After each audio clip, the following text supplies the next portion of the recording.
10 years after the greatest championship in Cavaliers history, the 2016 Cavs reunited. LeBron James was there, Kevin Love was there, J.R. Smith was there, but Kyrie Irving was missing, the one person who felt impossible to ignore. No one was forgotten. The group reached out to every member of that championship roster one by one. J.R. Smith even said publicly, "Missing none, he was invited and ghosted us all. So stop with that BS." People later pointed to possible reasons for him. He had a player-run training camp to attend. He had charity work to do back at his high school.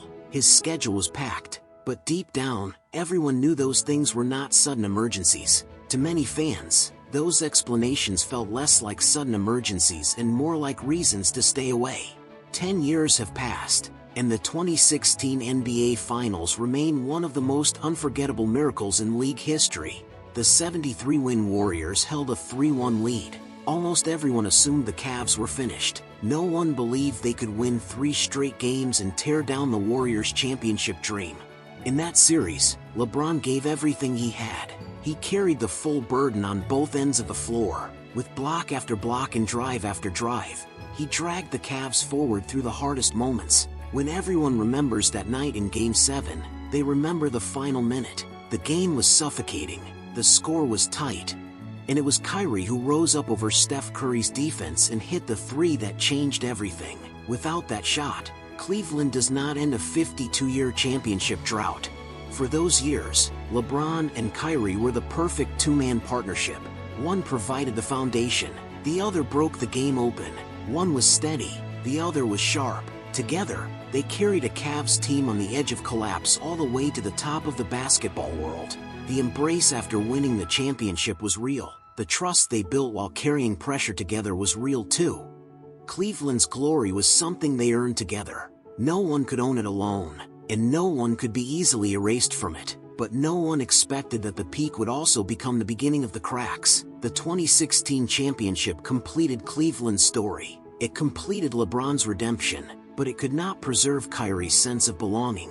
The tension did not explode overnight. The young Kyrie had a deep sense of pride and stubbornness. He knew how much that championship 3 meant. He knew he was one of the central figures of that title team. But when nearly all the praise and all the glory from the outside world flowed toward LeBron, something began to build inside him.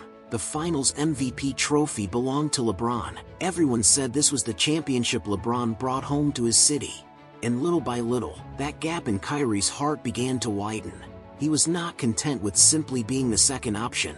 He was not content with always living under someone else's spotlight. He was not content with seeing his clutch shot and his sacrifices become only a footnote in someone else's legend. He wanted his own team. He wanted to be the unquestioned centerpiece. He wanted everyone to recognize his value. He did not want to live forever in LeBron's shadow. That feeling finally broke through the surface in 2017.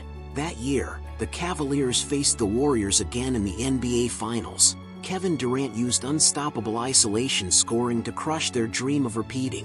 After the loss, all the discussion, doubt, and pressure still naturally revolved around LeBron. In that summer, Kyrie requested a trade.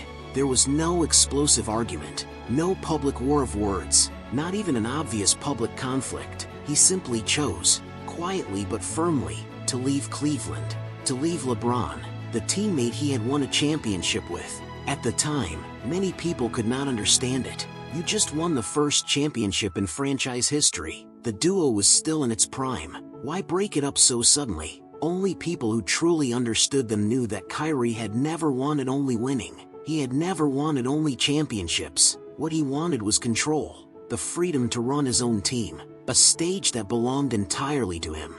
As long as LeBron was in Cleveland, Kyrie would always be the supporting piece.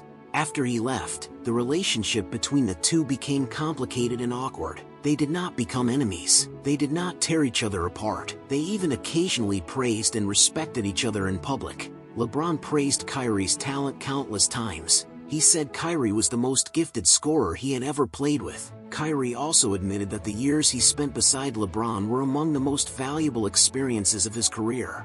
But they could never return to what they once were. Kyrie went from the Celtics to the Nets to the Mavericks. After all those years of moving around, he never touched that same peak again. He received max contracts. He became the face of teams. He had all the ball-handling freedom he wanted. But he never again played with the same toughness and dominance he showed in the 2016 NBA Finals. Over the years, many fans have tried to define their relationship, but the truth is, it is not that complicated.